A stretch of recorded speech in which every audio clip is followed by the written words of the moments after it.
गुरु धरा पे आया, प्रेम की गंगा जग में बही, गुरु की करुणा सब पे हुई, तेरी नजरिया दिल ले गई, तेरी नजरिया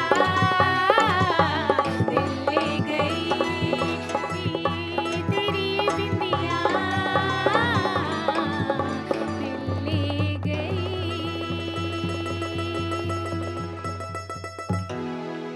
से आप सोचो तो दादा, हमारे बड़े दादा भगवान ने जो इतना शुरू किया ये ज्ञान यज्ञ जब भी, तब उन्होंने कैसे कैसे सब लोगों को विश्वास दिलाया होगा, उनको बनाया होगा, उनको उनका जीवन बनाने में कितना दम लगा होगा, कितनी ताकत और कितना विश्वास उनको जगाया होगा।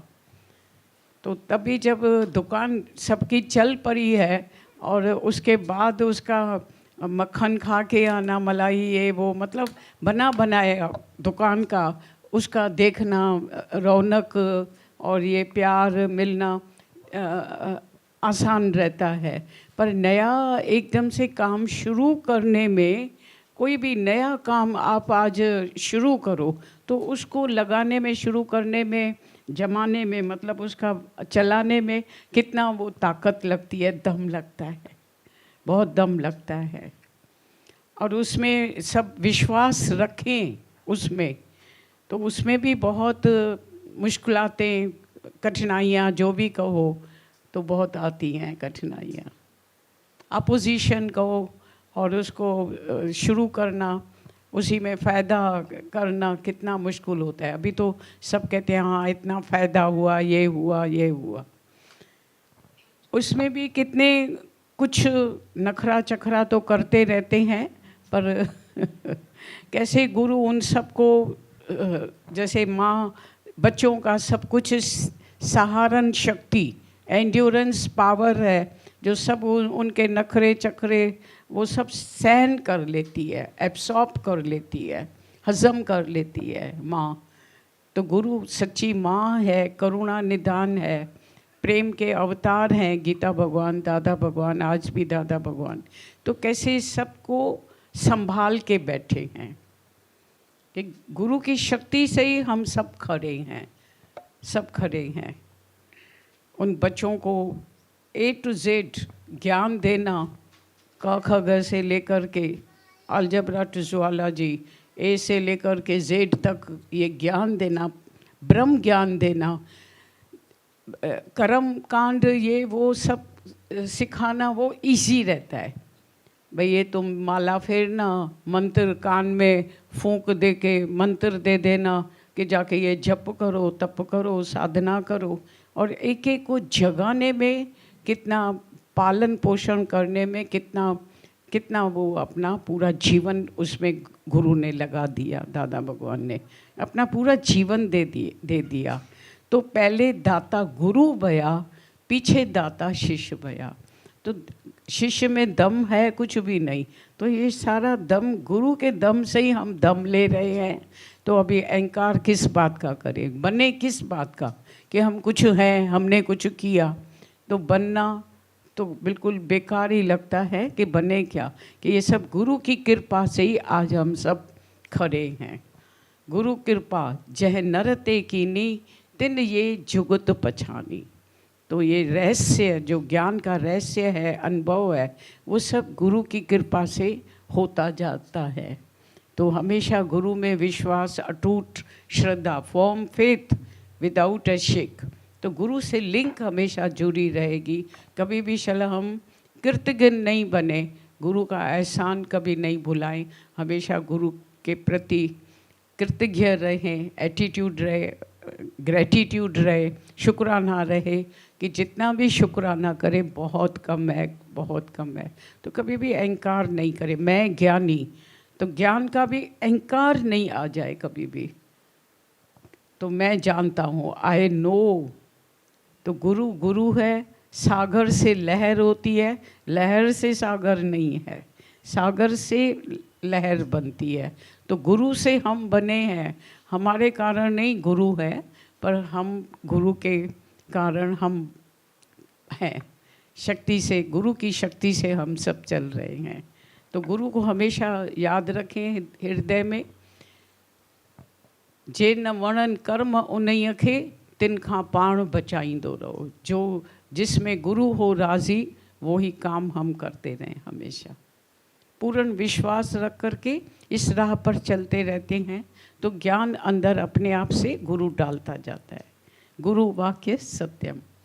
ठीक है। बाकी बर्थडे, जन्मदिन, ये वो कुछ है नहीं, ये तो रांध है सिर्फ निमित्त मात्र है। नाना करते प्यार तुम्ही से कर बैठे। टोकन दे के आए थे दादा भगवान के टाइम पे, वो मकान के लिए बता रहे थे रास्ते में। हाँ, तो यही बताया ना कि दादा भगवान, बड़े दादाजी को छोटे मकान में रहना अच्छा लगता था कि दादा उसी समय बड़ा मकान भी ले सकते थे, टोकन भी दे के आए थे। तो बड़े दादाजी ने कहा तुम हमको छोड़ करके जाके अलग रहोगे। तो इधर बद्रीनाथ बिल्डिंग है, अभी भी है, तो इधर ही 15 रोड पर, 16 पर, 15 रोड पर है। तो बोला अभी उधर से आपको उधर अलग हम रहने नहीं देंगे कि अलग जाके रहो। तो इधर ही नज़दीक अपने लिए कहा हमारी बड़ी एज है, हम थोड़े साल में जाने वाले हैं, तो तुम आकर के ये पलंग पर सोना। पर दादाजी और गीता भगवान अब शरणागति में उनको मकान इतना छोटा था कि रहने का नहीं था सुविधा, तो वो दूसरे के घर में जाकर के रहते थे। वेरोमल था, अभी हरीश आता है, वसंतदानी, तो उनके घर में जाकर के किंग सर्किल में उधर जाके रहते थे दोनों।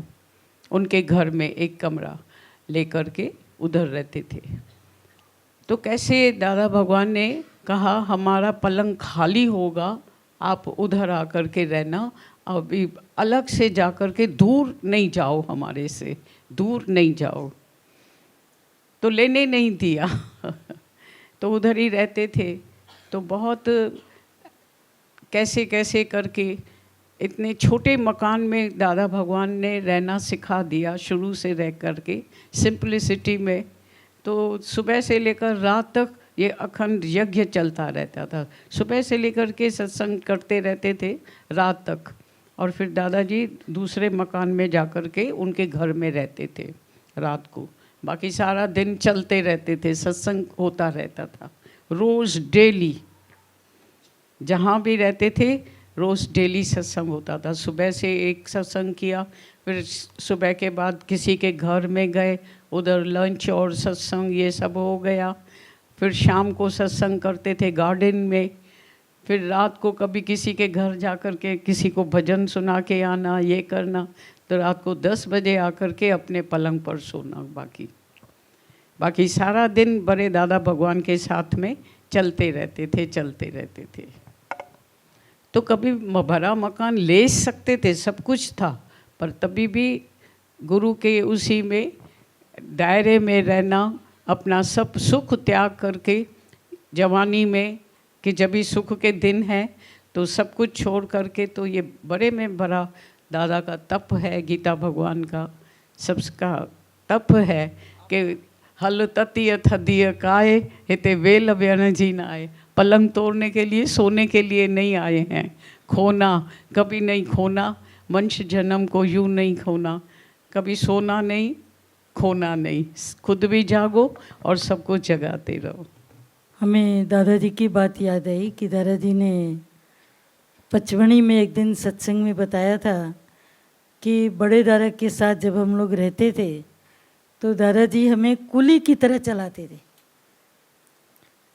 पूरा दिन सब्जियां लेके आना, सामान लेके आना, टिकटें बनाना, टिकटें कैंसिल करा के आओ, इसको वहाँ तक छोड़ कर के आओ, इसको रास्ता नहीं पता है, वगैरह वगैरह। ये सब कार्य करते करते, क्योंकि कोई भी महान एकदम से नहीं बना, पर आज के ज़माने का एक अलग लोगों के अंदर आ गया है जज्बा कि काम करे अगला और बने रहो पगला। एक व्यक्ति काम करता रहे, खुद पागल बन के छूट जाओ, और फिर जब सारा काम हो जाए तो ओम जय जगदीश हरे की थाली उठा लो। ये सब हम नहीं किया, तो उसमें हमने करने का भाव है। तो जो कभी कभी बात चलती है कि पहले के प्रेमी अभी के प्रेमी, तो हमसे भी कई बार लोग कहते हैं कि आप पहले वालों की इतनी जो गुणगान करते हैं, तो आखिर क्यों हम लोगों में इतना चेंज है? देखा इसलिए है कि पहले समय में संग ज़्यादा करते थे और इश्क बहुत था। इश्क में रोने वाले ही लोग थे ज़्यादातर।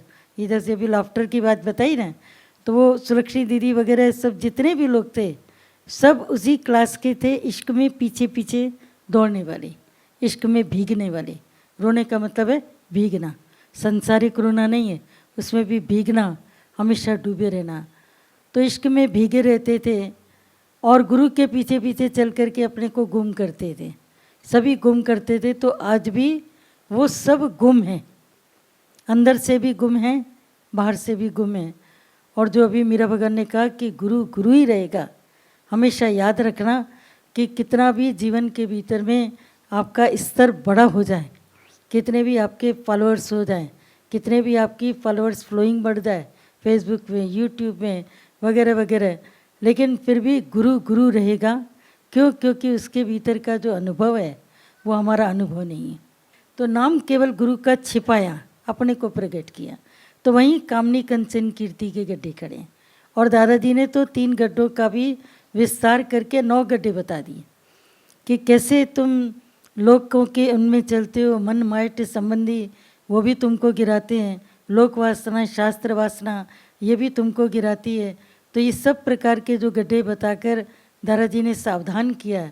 कभी कभी एक सवाल उठता है हमारे अंदर, पता नहीं औरों के अंदर उठता होगा कि नहीं, कि आज बड़े दादा की जो सीरीज़ चली है ये एज इट इज़ चली, शांता भगवान तक, लाजू पुशु भगवान तक, सब एज इट इज़ दादाजी के पैरवी में चले। जो 9 यहाँ पर ये 9 लोग आते हैं, फिर शहर शहर के जितने भी थे, जितने भी गुरुओं ने सत्संग किए, प्रमला भगवान, लीलू भगवान, नीना मम्मी, रत्ना भगवान, इधर से चंद्रा मम्मी, कौशल्या मामा, बहुत सारे जितने भी हैं वो सब भी गीता भगवान की पैरवी पर चले। पर आगे की जो कड़ी है वो मजबूत कड़ी जैसे मिले, जो उन कड़ियों को बांध करके रखे, वो बहुत ज़रूरी है। तो कुछ ऐसे नियम सत्संग के भीतर में जैसे हर शहर के भीतर में भेजे जावें, तो वो शहर सब उनको फॉलो करें, फॉलो करके उनका एक पैटर्न बने। तो जब पैटर्न बनता है, सत्संग से थोड़ी बात अलग हो रही है, लेकिन जो हमारे अंदर खटपट होती है, कई बार हम उलझ भी जाते हैं उस चीज़ में कि कैसे हम अपनी बात गुरु के आगे पूरी रखें। क्योंकि तकरीबन 30 साल पहले हम इस चीज़ को समझ चुके थे कि जहाँ पर ऑर्गेनाइजेशन नहीं होती है वहाँ पर आगे चल कर के कायनात बदल जाती है। भगवान कृष्ण का ज्ञान भी प्रायः अलूप हो गया, क्योंकि आगे की ऑर्गेनाइजेशन बन जाती है, यानी पक्के से पक्के, पक्के से पक्के वहाँ तक तो बनते गए, आगे चल कर के फिर नाम रूप शामिल हो जाता है, मेरा तेरा शामिल हो जाता है। उन सब चीज़ों से हट करके जैसे ये ज्ञान एज इट इज़ चलता रहे, उस चीज़ के लिए सबको अंदर में प्रॉमिस करनी है और कुछ ऐसे अपने नियम जीवन के बनाने हैं जिसके ऊपर हमको चलना पड़ेगा कि प्रेम का दिया कभी भी बुझने न पाए, इश्क का दिया कभी भी बुझने न पाए, और अटूट विश्वास गुरु के ऊपर, गुरु के ऊपर इतना अटूट विश्वास कि गुरु हमारा बैठा है। और जैसे दादाजी चला रहे हैं सत्संग को इस वक्त में, वैसे ही उनकी प्रेजेंस में और उनके साथ में रहते हुए जो कुछ सीखा है आगे की तरफ में उसको ट्रांसफ़र करते रहें। तो इतना जो चेन पक्की होगी तो भगवान भी उसका भला ज़रूर करते हैं। बिल्कुल पक्का विश्वास भगवान पर। एक जगह पर गांव में एक संत जी ने खबर फैला दी कि मैं कुएं में उल्टा लटक रहा हूँ और भगवान मेरे को आकर के बचाते हैं, वही मेरे को बचाएंगे, आज भगवान आकर के बचाएंगे। तो एक व्यक्ति अपने जीवन से वैसे ही परेशान था, उसने कहा अगर बताया तो ठीक है, नहीं बताया तो मैं भी नाम पर कुएं में वैसे ही जाने वाला था। तो मैं भी एक काम करता हूँ कि वो भी लटका है, मैं भी लटक जाता हूँ। तो जब ये लटक गया रस्सी लेकर के और महात्मा भी लटके, तो महात्मा के सामने तो भगवान जी आए नहीं, पर इस साधारण व्यक्ति के आगे वो ज्योत जैसे प्रकट होगी। बोला भगवान आगे आगे, कुछ कदम आगे, जो दूसरा कुआं है 1 किलोमीटर के आगे पर आपका जो शिष्य वो वहाँ लटक रहा है। बोला परवाह मत करो, पहले मैं तेरे को बचाता हूँ, उसके लिए सोचूंगा। बोला मैं तो बचना चाहता नहीं था, मैं तो वैसे ही लटकना चाहता था, मरना चाहता था, अननेसेसरी भगवान टाइम मेरे ऊपर खपा रहे। खैर भगवान ने उसको जब बचाया तो सामने वाला लटका ही हुआ है। भगवान से कह रहे कि भगवान उसको आप बचाओ, निकाल करके आओ। बोला उसको निकालने की ज़रूरत नहीं, क्योंकि उसका विश्वास लोहे की जंजीर पर था, वो लोहे की जंजीर से लटक के नीचे गिरा है, और तेरा विश्वास मेरे पर था, तू साधारण रस्सी पकड़ करके गिरा था, अगर तुझे मैंने पकड़ता तू मर जाता। उसका विश्वास जंजीर पर है, तेरा विश्वास मेरे पर है। तो वो विश्वास जब हम गुरु पर पूरा पक्का रखते हैं कि गुरु हमको तारनहार है। आज भी सुबह बबीता ने बहुत अच्छी शब्द बोली, अवतरण दिवस, उन्होंने मीनिंग बताया। हमने बोला कि आप उसको क्लियर करना, लोगों ने समझा नहीं, क्योंकि कभी कभी जल्दी में कोई लाइन चल जाती है ना, तो लोगों का ध्यान कम जाता है कि अब तरण का दिवस आ गया। अब तरण, बहुत डूब चुके, अब हमारे तरने का वक्त आ गया, क्योंकि गुरु जीवन में जब आता है तो उसके बाद में हमको बिल्कुल सब बातों से ऊपर करता है। नहीं तो जो कबीर का दुआ है कि जाप मरे अजपा मरे अनहद मरे, पर सुरत नरत में समाए, ताको काल भी न खाए। जाप मरे, जाप ने जो जबान से नाम लेते हैं वो भी मर जाते हैं, अहंकार। अजपा, अजपा भी मरे, अजपा मतलब जो मन में भगवान को याद करते हैं, मुंह से नहीं शब्द ले रहे हैं, लेकिन अंदर में उनके परमात्मा का चिंतन चल रहा है, लेकिन वो भी कहीं ना कहीं पर गिर जाते हैं। अनहत मरे, अनहत माने जिसको जो आवाज़ें सुनाई देती हैं, अंत में कहते हैं 3 तरह की आवाज़ें अनहत की लोगों को सुनाई देती हैं, कैटेगरी वाइज। किसी को वीणा की आवाज़ सुनाई देती है, किसी को वंशी की आवाज़ सुनाई देती है, और किसी को नदी की कलकल की आवाज़ सुनाई देती है। जो बिल्कुल ज्ञानी तरे हुए जिसको कहते हैं, तत्वज्ञानी नहीं, तत्वज्ञानी तो मिलकर एक हो गया। अनाहत की आवाज़ यानी उसमें आवाज़ नहीं है, पर उसको सुनाई देती है कि मैं गंगा तट पर किसी की आवाज़ सुन रहा हूँ, यमुना पर वंशी की धुन में सुन रहा हूँ, मुझे वीणा की आवाज़ सुनाई दे रही। बोला वो भी मर सकता है, पर सुरत निरत में मिली, ताको काल भी न खाए। गुरु हमारी सुरत को बिल्कुल एकदम से निरत से परमात्मा से मिलाकर एक कर देता है, तो मैं ना हो जाता है। और जब मैं ना हो जाता है तो जीवन कैसा भर जाता है, बिल्कुल पॉजिटिविटी से। आज की दुनिया में सबसे ज़्यादा जो ज़रूरत है पॉजिटिविटी की, नहीं तो WHO कह चुका है कि 2040 तक कम से कम 40% लोग डिप्रेशन का शिकार होने वाले हैं। और हम तो देखते हैं आजकल के युग के अंदर में, अभी 2040 तो बहुत दूर है, अभी तो 26 चल रहा है। 26 के अंदर भी 30-35% जनता प्रजा जो भी तुम देखते हो, पब्लिक जितनी देखते हो, सब डिप्रेशन में भरी पड़ी है। उनको निकालने का काम जैसे दादाजी ने कितनी मेहनत करी है एक एक के साथ में, तो जिनके साथ मेहनत हुई है, जैसे आज ज्योति जी ने बताया गोपी जी के इंसिस्ट करने पर, ऐसे ही सबके अंदर बहुत सारे इस प्रकार के होंगे, उनके जीवन के भीतर में तमाम एपिसोड होंगे। उन एपिसोड को लिखो, शेयर करो, ताकि सबके जीवन में एक जागृति आए। जीवन का काम ही जागृति है, गुरु का काम ही जागृति है, क्योंकि बुद्ध सिद्ध हो चुका तो क्रांति आती है। क्रांति जीवन के अंदर जो दादाजी ने पैदा करी, गीता भगवान ने निष्कामता की क्रांति पैदा करी। और ये सच है कि गीता भगवान के पहले पूरी दुनिया के अंदर कभी भी किसी भी घर के अंदर सत्संग नहीं होता था।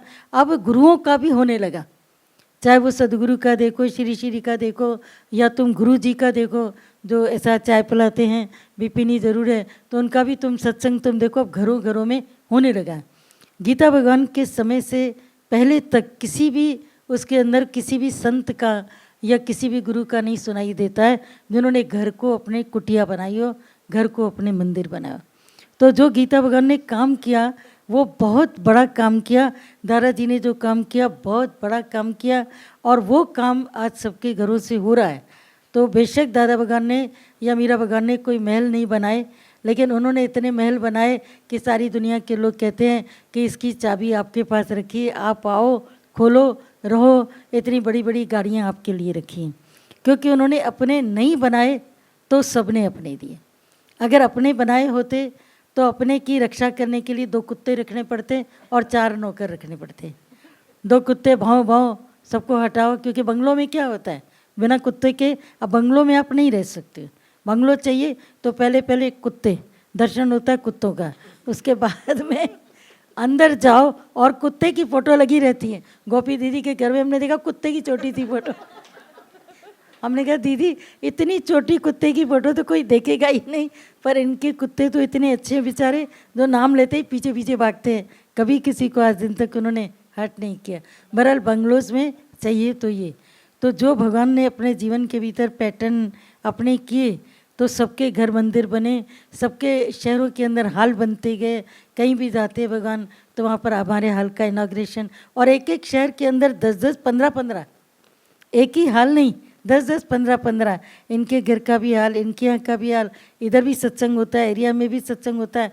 तो ये करते करते करते सत्संग की जैसे ज्योत आगे की ओर जलती जा रही है, तो उसी ज्योत को जलाए रखने के लिए जो आज की पीढ़ी तुम सब हो, बिल्कुल पुरुषार्थी होकर, सुबह को भी वो आया था तुम्हारा उल्लासनगर का, हम तो उसको राजेश खन्ना कहते हैं, नाम ही उसका मेरे से भूल गया, बोल के गया प्लीज़ नवंबर में इस बार बच्चों की टीम ज़रूर रखिएगा। मैंने कहा बच्चों के अक्सर फ़ोन आते हैं, भाई कभी आप बच्चों का प्रोग्राम रख रहे हैं, क्योंकि यंग्स के अंदर में जो जोश है, उनके अंदर जो भीतर की एनर्जी है, अगर उसकी एनर्जी को इस तरफ नहीं लगाएंगे तो वो उनकी एनर्जी एक्सप्लॉइट होगी और गलत जगह पर जाएगी। तो जितना जितना ये दादा का सत्संग चलता गया, हमें गीता भगवान का टाइम याद है कि हम उस समय छोटे थे, 11 साल के। मम्मी से कहते थे सत्संग ले चलो, बोला बच्चों का जाना मना। मैंने कहा हम तुम्हें बच्चे दिख रहे हैं, 11 साल के हो गए। बोला अच्छा पहले मुझसे पूछ के आएंगे। जब पूछ के आए तो पहले बाकायदा इंटरव्यू हुआ। 11 साल की लड़की हिलेगी डुलेगी नहीं, सीधी बैठी रहेगी, कहीं उठेगी नहीं, किसी को डिस्टर्ब नहीं करेगी, वगैरह वगैरह। जब सारा इंटरव्यू पास हुआ तब माता जी को बोला ठीक है कल बेटी को ले आना, हम देखेंगे उसके बाद बताएंगे। उस समय बच्चों का आना मना था। आज छोटे छोटे बच्चे 2 साल के भी, कई बेचारी जितनी स्त्रियां हैं अपने छोटे छोटे 1 साल के बच्चे को भी लेके आते हैं, 6 महीने के बच्चे को भी लेके आते हैं कि इसके अंदर गुरु का नाम पड़ जाए, ज्ञान का नाद पड़ जाए। और वो भी बेचारे चुपचाप बैठे रहते, कोई आवाज़ नहीं, कोई शोर नहीं, किसी को पता नहीं होता। तो ये कौन सा दादाजी का अद्भुत करिश्मा है जो बच्चों के द्वारा भी ये ज्ञान, क्योंकि इस समय ज़रूरत है, उस समय वो ज़रूरत थी, इस समय ये ज़रूरत है। तो इस ज़रूरत के हिसाब से बच्चों को, यंगस्टर्स को सत्संग में लगाना और उनके अंदर ज्ञान का बीजारोपण करना, और अगर बीज आरोपित हो गया है तो फिर उसका विकास करना, और विकास करके उसकी रक्षा करना। माया से भी ये भी गुरु की शक्ति काम करती है। तो उसमें ऐसे लोगों की ज़रूरत है, जैसे जो टूर करते हैं। तो जब आप टूर करते रहेंगे तो जहाँ जहाँ पर भी आप जाते हैं तो आप समझते हैं कि कहीं पर भी आप जाते हैं तो एक एक व्यक्ति के टूर करने से वहाँ पर जैसे मथानी लगती है, मथानी लगती है। उनको अंदर में भी लगता है हमसे कोई गलती ना हो जाए, हमको डिसिप्लिन में रहना है, हमको मौन में काम करना है। धीरे धीरे करके सब पैटर्न्स उनके जीवन के आते चले जाते हैं। तो आते जाते रहने से, क्योंकि कभी भी आप देखो डॉक्टर्स जो है वो हमेशा पढ़ाई करते हैं, हमेशा, ऑलवेज, क्योंकि रोज़ नई नई नई नई प्रकार की टेक्नोलॉजी आती है, नई मेडिसिन्स आती हैं, नई थ्योरीज, नई थेरेपीज, बहुत कुछ नया आता है। तो डॉक्टर्स जो पुराने वाले ज़माने के थे, जो केवल इंजेक्शन से ही काम करते थे, वे इंजेक्शन केवल यूं यूं की कपास से, रुई से और लगा दी, अब वो वाला ज़माना नहीं रह गया। अब रोज़ की उनकी नई स्टडी है। ऐसे ही जो सेमिनार्स आपस में मिलते हैं, कभी भी जो सीनियर्स भी मिलते हैं, बच्चे भी मिलते हैं, तो एक दूसरे से आदान प्रदान होता है, एक दूसरे के साथ में कम्युनिकेशन होता है। वो कम्युनिकेशन हमारे मन के विचारों को बहुत अधिक प्रभावित करता है। एक दूसरे के साथ रहते रहते एक दूसरे की चीज़ें हमको इफ़ेक्ट करती हैं और फिर उससे हम आगे बढ़ने का रास्ता अपना निकालते जाते हैं। तो अभी भी कितने यंग्स हमारे सामने हैं जो मीरा भगवान के बहुत कांटेक्ट में, बहुत कनेक्टिविटी में, दादाजी का संग किया है। हम चाहते हैं सब बच्चे निकलें, बेशक एक सुपरवाइज़र के अंडर निकलें शुरुआत में, उसके बाद में धीरे धीरे धीरे धीरे करके, ये भी तो पहले चलता था तो साथ साथ में चलता था, धीरे धीरे करके अब अकेला निकलना शुरू हो गया। क्योंकि पता चल गया कि उसका पैटर्न क्या है, कैसे हमको उस पैटर्न के ऊपर चलना है। सत्संग की भीड़ नहीं बढ़ानी है, उसके अंदर की गहराई को मापना है कि ये सचमुच में भी उसी सिद्धांतों के ऊपर चल रहे हैं कि नहीं, और नहीं चल रहे हैं तो उन सबको सिखाते चले। हम सब रास्ते पर मिले हैं एक दूसरे को सिखाने के लिए और सीखने के लिए, क्योंकि एक स्टूडेंट हमारे भीतर में और एक बच्चा हमारे भीतर में हमेशा जिंदा रहना चाहिए। जैसे बच्चे के अंदर चुलबुलापन करने का एक भाव रहता है ना, कि कभी न कभी कुछ ऐसा काम करे जो अलग सा हो, चुलबुलापन हो, वो बच्चा अंदर का कभी मरने नहीं देना। चाहे कितने भी बुढ़े हो जाए पर अंदर का बच्चा जिंदा रहे। दादाजी के भीतर तो बच्चा ऑलवेज रहता है और मीरा भगवान के भीतर तो बाहर रहता है, बिल्कुल सामने से दिखाई देता है, सामने से दिखाई देता है, क्योंकि सरलता है, एंथुसियाज्म है, अंदर में कुछ भी पाने के लिए वाव करने का एक भाव है। और अब आजकल तो ये निकला भी है कि लेटर्स के हिसाब से उसकी मीनिंग क्या है। तो हमने मीरा भगवान के एम से देखा कि M is equal to wow, M is equal to wow, ये तो बाद में आया पर ये तो वाव पहले से ही कहते रहते हैं। तो यानी कि एक वो बचपना, यानी एक बचपने का मतलब अलग नहीं निकालना कि जिसमें मेच्योरिटी न हो, ज्ञान की गहराई भी है पर एंथुसियाज्म भी है। तो वो अंदर का एक बच्चा हमेशा जीवित रहे और अंदर का स्टूडेंट भी जीवित रहे, कि हमेशा कुछ न कुछ सीखें, किसी से भी कुछ सीखने का। क्योंकि गुरु से आगे निकलने की कभी कोशिश जो करता है, हम देखते हैं कि वो नीचे धरती पर गिरता है। वो एक अहंकार होता है। क्योंकि च्वांगसू जो निकले चाइना के गुरु थे, कन्फ्यूशियस के साथ के हैं, उसी के उसमें थे, उनके शिष्य ने उनसे तुलना करी तो तलवारबाजी उन्होंने अपने शिष्य को सिखाई थी।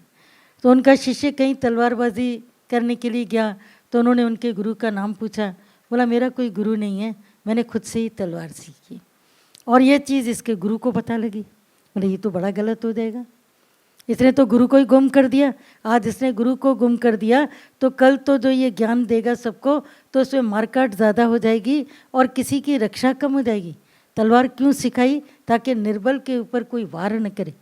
तुम सबल बनकर दूसरे पर वार नहीं करो पर निर्बल की तुम रक्षा करो, तो ये तो गलत हो जाएगा। तो गुरु एकदम से उसके सामने आ जाता है, बोला मैंने तुमको तलवारबाजी का ज्ञान दिया और तुम कहते हो कि तुम्हारा कोई गुरु नहीं। बोला मैं आपको जानता ही नहीं हूँ, हु आर यू, मैं आपको नहीं पहचानता। तो वहीं से घोषणा की गई कि कल इन दोनों का कंपटीशन है, पता चल जाएगा गुरु कौन है शिष्य कौन है। तो ये अपने गुरु का पीछा कर रहा है पूरा दिन कि गुरु क्या क्या कर रहा है। गुरु ने जाकर के एक टेलर को अपने तलवार की माप दे करके बताया कि मेरी जो तलवार है 2 मीटर लंबी है, 2 मीटर की म्यान बना दो। तलवार का नाम नहीं लिया, बोला 2 मीटर की म्यान बना दो ताकि मैं आराम से कल कंपटीशन में जाऊँ। अब इसने भी जाकर के 2 मीटर की म्यान बनवाई, पर जब मैदान में आए तो गुरु को देखा तो उसके हाथ में तो जो तलवार थी साधारण थी, म्यान उसकी भले कितनी भी लंबी थी। तो जैसे ही वार शुरू हुआ तो जब तक ये तलवार 2 मीटर की निकालता उतनी देर में तो गुरु ने तो तुरंत निकाल ली। बोला गुरु जी आपने मेरे साथ में फ्रॉड किया। बोला पहली बात तो तेरे मुंह से निकला गुरु जी, पहली बात निकला, मैंने तेरे साथ फ्रॉड नहीं किया। तुमने सोचा कि गुरु ने अगर इतने मीटर की म्यान बनाई तो इतने मीटर की वो तलवार रखेगा। मैंने तुझे बेवकूफ़ बनाया था कि तू इतना बेवकूफ़ बन सके। उसको अंदर में समझ आई कि गुरु की तलवार तो उतनी थी पर मेरे को बेवकूफ़ बनाने के लिए टेलर को जा कर के इतनी बड़ी म्यान बनाने का उसने ऑर्डर दिया। और वो चूँकि गुरु का पीछा कर रहा है, गुरु को इस बात का पता था। तो गुरु ऑलवेज गुरु, कभी भी टक्कर लेने की कोशिश कोई करता भी नहीं है। पर कभी कभी एक ईगो इतना बड़ा हो जाता है, तो वो जब ईगो इतना बड़ा हो जाता है तो बैजू बावरा ने जैसे तानसेन को भी पीछे छोड़ दिया, एकदम पीछे कर दिया। कभी तानसेन को गुरु नहीं माना और तानसेन बैजू के पीछे बैजू बैजू बैजू बैजू कह के कितना उसके पीछे दीवाना रहा। तो ऐसे ऐसे लोग भी दुनिया के भीतर आते हैं, पर दादाजी का आदर्श हमेशा हमेशा हम लोग के जीवन के भीतर रहे। मीरा भगवान की नम्रता, कोमलता, इनके अंदर जो बात करने में प्यार और हर एक को एक्सेप्ट करते हैं, कभी भी किसी को रिजेक्ट नहीं करते, हमेशा सबको। सिलेक्शन तो हर एक व्यक्ति का अपना है। अपने का मतलब है कि कोई अपने ऊपर कितनी कृपा करता है, कोई कितनी कृपा करता है, तो उसका सिलेक्शन ऑटोमेटिकली होता है। लेकिन गुरु सबको एक्सेप्ट करता है, रिजेक्ट किसी को भी नहीं करता है। बस वो एक्सेप्टेंस का जो भाव है, सबके अंदर आता रहे आता रहे आता रहे। तो जब ये एक्सेप्टेंस का भाव आता जाता है और जितना अंदर आता जा रहा है उतनी जीवन सबकी सरल स्पष्ट बनती जा रही। कहीं भी जीवन के अंदर कोई मैल, कोई आवरण, कोई पर्दा, कोई दुराव, कोई छिपाव, ये सब चीज़ें नहीं हैं। तो आपसी प्रेम के बढ़ने के लिए आपसी ताल्लुकात बढ़ते रहें। तो इसके लिए ये ज़रूरी है कि अंदर का प्रेम एक दूसरे के लिए स्वच्छ और पवित्र रहे। और वो सबका है, सामने से दिखाई देता है कि आईज सबकी ट्रांसपेरेंट है, एकदम ट्रांसपेरेंट, प्यार वाली, नम्रता वाली, भीगापन, भीजापन। मौसम भी भीगा भीगा अगर हो जाए अभी का भी, अरे कितना अच्छा लग रहा है। और अभी गर्मी हो रही है तो थोड़ा स्टिंग कर रहा है तो बड़ा अजीब सा लग रहा है। भीगापन मौसम का अच्छा लगता है, अंदर मन का भीगापन अच्छा लगता है, वाणी का भीगापन अच्छा लगता है। जब सॉन्ग्स ऐसे चलते हैं भीगेपन वाले तो उसमें मन कितना ठहर जाता है। तालियां अपनी जगह, पर जब भीगेपन वाले चलते हैं सॉन्ग तो आपको लगता है प्लीज़ और कोई बीच में डिस्टर्ब न करे, इसकी कंटिन्यूटी बनी रहे, भावना की कंटिन्यूटी बनी रहे। तो जैसे भाव भगवान को पसंद है, खुशबू भगवान को पसंद है। और कितनी अजीब बात है, भगवान को जितनी चीज़ें पसंद है सब सस्ती हल्की फुल्की वाली। फूल, फूल उसकी कोई कीमत है, जल, चंदन की लकड़ी, धूप, ये सब जितनी भी चीज़ें इनकी कोई बेशकीमत नहीं है, पर खुशबूदार है। सबके अंदर खुशबू है। सोने के अंदर सब कुछ है, कितनी उसकी ऊंचाई बढ़ गई, लेकिन उसके अंदर सुगंध नहीं है। कभी पूजा की थाली में सोना नहीं रखा जाता, सब कुछ रखा। सोने का सिक्का रखा, कभी सोने का डाला रखा, सोने की गिन्नी रखी नहीं। तो भगवान के पास भी केवल प्यार की पहुँच है, बाकी बहुत ज्ञान, बहुत पैसा, बहुत बड़ी गाड़ी, बहुत ऊंची सोच, बहुत ज़्यादा जानकारी, ये सब उनको नहीं चाहिए। अंदर का भाव का भूखा हूँ मैं, भाव ही एक सार है। बस उसी भाव से सब पलते रहें, हम लोग भी पल रहे हैं और इसी भाव में पलते रहें, यही हम लोग दादाजी से आशीर्वाद चाहते हैं। बाकी आप सबकी जो दुआएं हैं, आपका प्यार, उसी से ही, प्रेम से ही, love is God and God is love. आपकी दुआएं हमको यंग, एजलेस बना देती है। सबके प्रेम में दादा भगवान की आशीर्वादें, प्रेम, दादा हमारे यंग, तो हम कैसे कैसे ओल्ड एज में आएंगे। एजलेस गुरु बना देता है। कभी हम काउंट नहीं करते हैं, हमको ऐसा लगता है कि जिस दिन से हमने ज्ञान सुना है उतनी हमारी एज है। हम कभी बड़े हुए ही नहीं हैं और न कभी बड़े होंगे, क्योंकि अंदर में कुछ टेंशन नहीं है। अब मेरी चिंता हरि करे, मुझे ना चिंता होए। दादा भगवान सब हमारा योग खेम का भार उठाए हुए हैं और सबका प्यार है। तो प्यार में हमेशा उमंग में, आनंद में, उत्सव में, प्रेम में रहते हैं। इतना बड़ा परिवार है तो कितना विराट रूप देख करके सबका प्यार में पनपते रहते हैं। छोटेपन से लेकर लगता है गुरु के पास ही हमारा जन्म हुआ है। गुरु के मुख से ही गुरुमुख नाम जपे एक बार। तो जिस दिन से गुरु मिले हैं, दादा भगवान, गीता भगवान, तो आज तक गुरु के सानिध्य में गुरु ने ईगोलेस, डिज़ायरलेस, एजलेस, सब बॉडीलेस, ये सबसे ऊपर उठा दिया है। तो हमेशा आप सबके प्यार में जैसे पनपते रहते हैं, तो कोई चिंता नहीं है, कोई टेंशन नहीं। अभी सबका जो बाकी उम्र है वो तो जितना जितना जिसकी सांसें हैं, पूंजी हैं, उतना सब चलता रहेगा। पर सबके प्यार में इतना बड़ा परिवार मिल गया है, प्रेम परिवार, तो अभी कोई चिंता नहीं है। हमेशा आनंद में मस्त। नामी है मीरा, पग घुंघरू बांध मीरा नाची रे। तो हमेशा हल्के होकर के रहते हैं। कोई भी किसी की बात को अंदर नहीं लेते हैं, टेंस नहीं करते हैं। बाकी सबकी बात को सुन करके कहते हैं, डिज़ोल्व कर देते हैं अंदर से। एंड्योरेंस पावर गुरु देता है। सागर में जो भी तुम डालो तो वो सब एब्सॉर्ब कर लेता है। तो इसी तरह से गुरु का प्यार में ऐसे रहते हैं, आनंद में, हल्के छोटे बच्चे हो करके। हमको कभी लगता ही नहीं है कि हम बड़े हो गए हैं। और हमें ये भी नहीं है कि हमारा कोई अवतरण दिवस है, जन्म दिवस है, ये है, बर्थडे है, केक काटना है। हमने कभी ये बातें नहीं अपने जीवन में की है, नहीं देखी हैं, नहीं हमको करने का कोई शौक़ है। और सच पूछो तो एक सेकंड के लिए भी नहीं था कि हमको कुछ मनाने का है, बर्थडे मनाने का है। ये अंदर में कोई इच्छा या शौक़ ये सब बातें है ही नहीं। जैसे जैसे बन के आता है वैसा हो जाता है, पर अंदर में जैसे कि बर्थडे है, ये है, वो है, तो गुरु बॉडीलेस, ईगोलेस, डिज़ायरलेस, दे अध्यास से गुरु ऊपर कर देता है। तो हमको ये सब बाहर की बातों से कोई शौक़ नहीं है, पर ये सब खुशी का एक मौका होता है तो ठीक है, सब खुश होते हैं। हमने तो माया भगवान से कहा था DGSM में डाल दो, हमारे हॉल में छोटा है, जितने लोग आएंगे उतने आ सकेंगे, बाकी हमको कुछ बड़ा हॉल करने का नहीं है। फिर सबके फ़ोन आने लगे, हमारी दिल है, सैटरडे संडे है, गीता भगवान का हमको ज़रूर दिन पे आने का है, छुट्टी है, ये है, कितने फ़ोन आने लगे। हमने कहा चलो ठीक है, उनको भी उमंग उत्साह में, लहरों को कितना हम पीछे करें, तो सब लहरें आने लगी, तो शौक़ है, उमंग है, तो सबके उमंग पूरे करने के लिए आज ये सब मौका मिला है। दादा भगवान को भी हम देखते हैं कि कैसे हमेशा हर बात में ज्वाइन करते हैं, हाँ में हाँ मिला करके हमारे साथ चलते रहते हैं। थैंक यू दादा, थैंक यू दादा, थैंक यू।